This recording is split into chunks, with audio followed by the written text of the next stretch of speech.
In the struggles of the 1980s, the Labour movement stood together in solidarity against Thatcher. Keir defended the print workers at Wapping.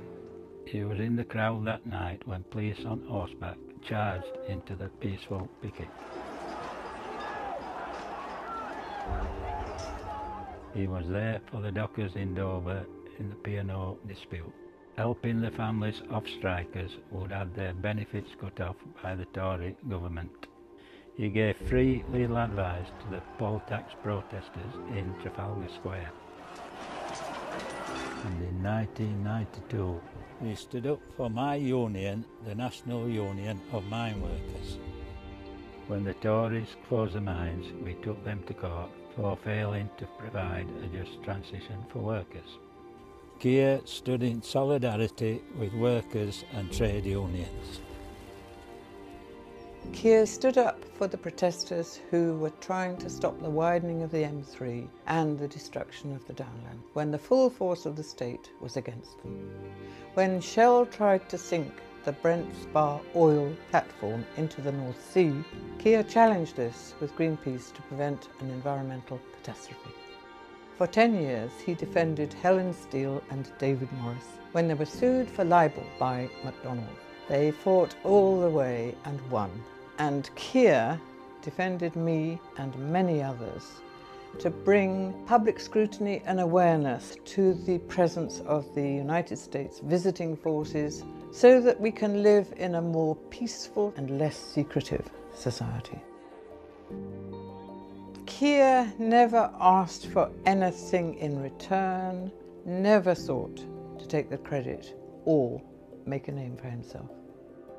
In 2003, he published a legal opinion in The Guardian that the invasion of Iraq would be unlawful and marched with millions against the war.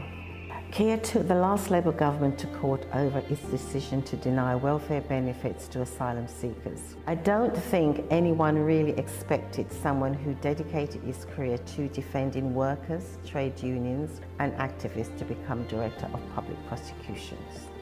Keir never forgot where he came from. As DPP, he stood up to the powerful.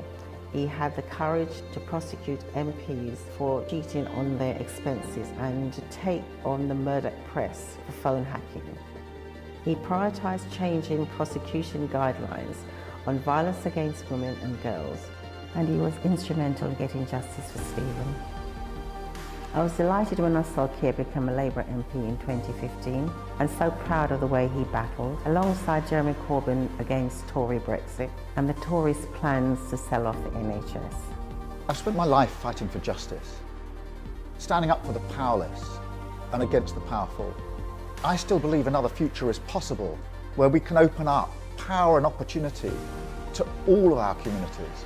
We can confront the climate crisis with a Green New Deal. We can promote peace and justice around the world with a human rights-based foreign policy. We can rebuild our economic model in place of the failed free market one. We can renew our democracy and spread power across all of our communities and halt the rise of racism and division across our country. Another future is possible for our party as well. We can put factionalism and division on one side and unify around a radical programme where we can draw on the talents and strengths of all our members and supporters across the movement. Our party must move forward. There can't be any going back. Another future is possible, but we've got to fight for it. Together, we can and we will win.